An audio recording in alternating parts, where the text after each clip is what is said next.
আসসালামু আলাইকুম everyone, welcome to my channel the simplest life in London. আশা করি আপনারা সবাই ভালো আছেন। এখানে আজকে আমি নিয়ে আসছি কীভাবে শক্ত মুরগি অথবা ব্রয়লার চিকেন রান্না করি। আপনারা আমার ভিডিওটা দেখলে ভালো লাগলে সাবস্ক্রাইব করবেন, চ্যানেলটা লাইক, কমেন্ট এবং শেয়ার করে জানাবেন কেমন হয়েছে। এখানে আমি 1.5 কেজি একটা মুরগি নিয়ে নিলাম, সাথে পেঁয়াজ কুচি দিয়ে দিয়েছি, পরিমাণ মতো রসুন কুচি দিয়েছি। আপনারা চাইলে এগুলার পেস্টও দিতে পারেন।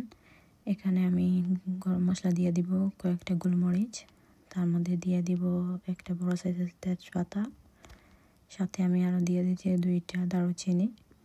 এর সাথে আমি অ্যাড করব রসুনের পাউডার, এর সাথে আমি অ্যাড করব আদা গুঁড়া। আপনারা চাইলে আস্ত দিতে পারেন, অল্প পেস্ট দিতে পারেন। আমি এখানে 2.5 টিস্পুনের মতো গুঁড়ো মরিচ দিয়েছি, আপনারা পরিমাণে কম বেশি দিতে পারেন।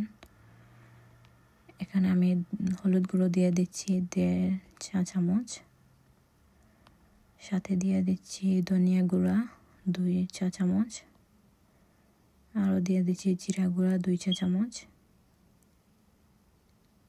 এখানে আমি গরম মশলা গুঁড়া 1 চা চামচ দিচ্ছি। তারপরে এখানে আমি পরিমাণ মতো লবণ দিয়ে দিচ্ছি। এখানে আমি টমেটো পিউরি অ্যাড করব, আপনারা চাইলে আস্ত টমেটো অথবা টমেটো পেস্ট অথবা 3 টমেটো দিতে পারেন। এখন আমি পরিমাণ মতো তেল দিব, দিয়ে ঢাকনাটা ঢেকে দিব। ঢাকনা দিয়ে ঢাকার পরে এখন আমি অল্প আঁচে রান্না করে একটু পানি বের হয়েছে, এখন আমি ভালো করে এগুলো নাড়াচাড়া করে দিব যাতে সবগুলো মশলা একসাথে চিকেনের সাথে মিক্স হয়। এখানে আমি ভালো করে নাড়াচাড়া করে নিচ্ছি। ভালো করে নাড়াচাড়া করার পরে আবার আমি ঢাকনা দিয়ে ঢেকে দিব। ঢাকনা দিয়ে কম আঁচে রান্নার পরে দেখতে পাচ্ছেন চিকেন থেকে পানি বের হয়েছে।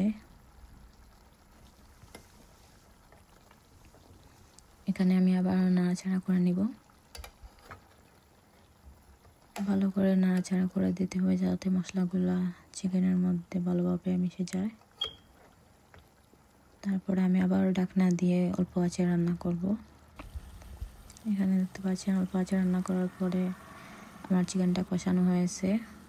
এখানে পানি বের হওয়ার পরে আমি সামান্য পরিমাণ পানি দিব যাতে চিকেনটা একটু নরম হয়ে আসে। আবার ভালো করে নাড়াচাড়া করে আমি ঢাকনাটা দিয়ে ডেকে মিডিয়াম আঁচে রান্না করব। আবার দেখতে পাচ্ছেন ঢাকনাটা তুলে এখন চিকেনটা কষানো হয়ে গেছে।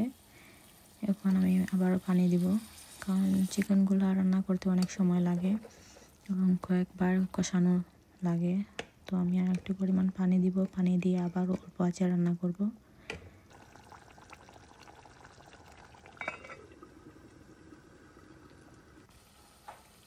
তো ভালো করে কষানোর পরে চিকেনটার কালার দেখতে পাচ্ছেন কেমন হয়েছে, দেখতেই ভালো লাগতেছে, খেতে অবশ্যই সুস্বাদু হবে। আশা করি আপনারা সবাই বাসায় ট্রাই করে দেখবেন। এখন আমি ফাইনালি জল দিয়ে দিলাম, এখন আবার আমি ঢাকনা দিয়ে ডেকে দিব, হাই হিটে রান্না করব। এখন দেখতে পাচ্ছেন আমার চিকেনটা হয়ে গেছে, রান্নার পরে এরকম কালার বের হয়েছে। অবশ্যই আপনারা বাসায় ট্রাই করবেন।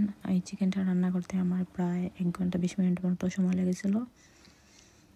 আপনারা বাসায় ট্রাই করে দেখবেন কেমন হয়েছে। আশা করি আমার ভিডিওটা ভালো লাগছে। আমার চ্যানেলটা লাইক করবেন, শেয়ার করবেন, কমেন্ট করবেন এবং সাবস্ক্রাইব করে দিবেন। আজকে এ পর্যন্তই। ভালো থাকুন, সুস্থ থাকুন। আল্লাহ হাফিজ। আসসালামু আলাইকুম।